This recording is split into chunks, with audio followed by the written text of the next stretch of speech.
Dalam nama Bapa dan Putra dan Roh Kudus. Amin. Inilah Injil suci menurut Yohanes. Dimuliakanlah Tuhan.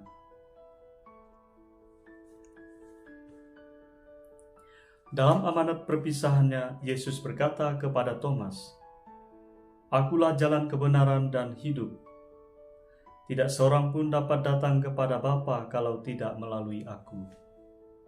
Sekiranya kamu mengenal aku, pasti kamu juga mengenal Bapa-Ku. Sekarang ini kamu mengenal Dia, dan kamu telah melihat Dia." Kata Filipus kepada Yesus, "Tuhan, tunjukkanlah Bapa kepada kami, dan itu sudah cukup bagi kami."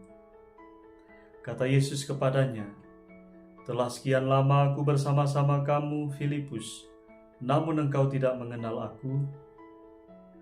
Barang siapa telah melihat aku, ia telah melihat Bapa. Bagaimana engkau berkata, 'Tunjukkanlah Bapa kepada kami'? Tidak percayakah engkau bahwa aku di dalam Bapa dan Bapa di dalam aku? Apa yang aku katakan kepadamu tidak aku katakan dari diriku sendiri, tetapi Bapa yang diam di dalam aku, Dialah yang melakukan pekerjaannya. Percayalah kepadaku bahwa aku di dalam Bapa dan Bapa di dalam aku, atau setidak-tidaknya percayalah karena pekerjaan-pekerjaan itu sendiri. Aku berkata kepadamu, sesungguhnya barang siapa percaya kepadaku, ia akan melakukan juga pekerjaan-pekerjaan yang aku lakukan, bahkan pekerjaan-pekerjaan yang lebih besar daripada itu. Sebab aku pergi kepada Bapa, dan apapun yang kamu minta dalam namaku, aku akan melakukannya, supaya Bapa dipermuliakan di dalam Anak. Jika kamu meminta sesuatu kepadaku dalam namaku, aku akan melakukannya." Demikianlah sabda Tuhan. Terpujilah Kristus. Saudara-saudari yang terkasih di dalam Kristus Tuhan, pada hari ini Gereja Universal, Gereja Katolik mempestakan pesta Santo Filipus dan Yakobus Rasul. Santo Filipus merupakan salah seorang dari murid Yohanes Pembaptis. Ketika Yohanes Pembaptis memperkenalkan Yesus sebagai anak domba Allah, dia ada di situ. Dengan demikian, Santo Filipus sangat tahu dan juga mengalami pewartaan Kristus Yesus pada waktu itu.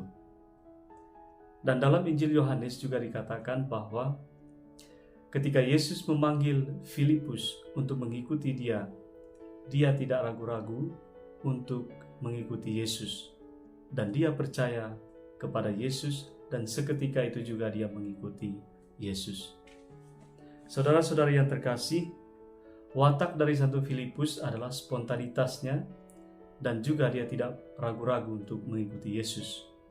Seperti yang saya katakan tadi, bahwa ketika Yesus memanggilnya, "Mari ikutlah aku," dia mengikuti Yesus tanpa ragu-ragu. Namun ketika dia meragukan di sisi lain Yesus sebagai anak Allah, yang Allah tinggal dalam Yesus itu, dia dengan spontan bertanya kepada Yesus. Dan itu sekali lagi membuat dia semakin beriman kepada Yesus. Dan di akhir hidupnya, dia mati seperti Kristus juga, disalibkan dengan kepala ke bawah. Jadi dengan demikian, Santo Filipus telah meminum piala seperti yang telah Yesus katakan atau wartakan kepada kita semua. Belajar dari Santo Filipus, kita mesti taat dan tidak ragu-ragu kepada Tuhan. Ketika kita meragukan sesuatu atau apa yang kita imani, kita perlu juga bertanya kepada Tuhan dalam doa-doa kita. Santo Yakobus juga menjadi penting dalam hidup kita sebagai seorang Katolik. Semasa hidupnya, dia mengorbankan hidupnya untuk segala pewartaan dan juga pemberitaan kepada orang-orang kecil. Maka tidak heran kalau kita membaca surat-surat Yakobus, di sana sangat ditekankan kita harus mencintai satu sama lain, mengasihi, dan juga memihak kepada orang-orang yang miskin dan tertindas. Menurut sejarawan Hegesippus, Rasul Yakobus itu menganut hidup yang keras, atau cara hidupnya itu sangat keras. Dia tidak memakan daging dan tidak meminum anggur. Dan seringkali ketika dia berdoa berlutut berhari-hari, sampai kemudian suatu ketika lututnya menebal karena dia berdoa setiap hari. Jadi dengan demikian, kedua rasul ini sungguh-sungguh menginspirasi kita. Yang pertama, kita mesti tidak ragu kepada Yesus dan pengajarannya. Dan yang terakhir adalah bahwa kita bersama Santo Yakobus juga untuk mempersembahkan hidup kita dalam segala doa kita kepada Allah. Marilah kita hidup dan tinggal di dalam Kristus, di dalam kasih-Nya, supaya suatu saat nanti kita pun berpulang dalam keadaan rahmat.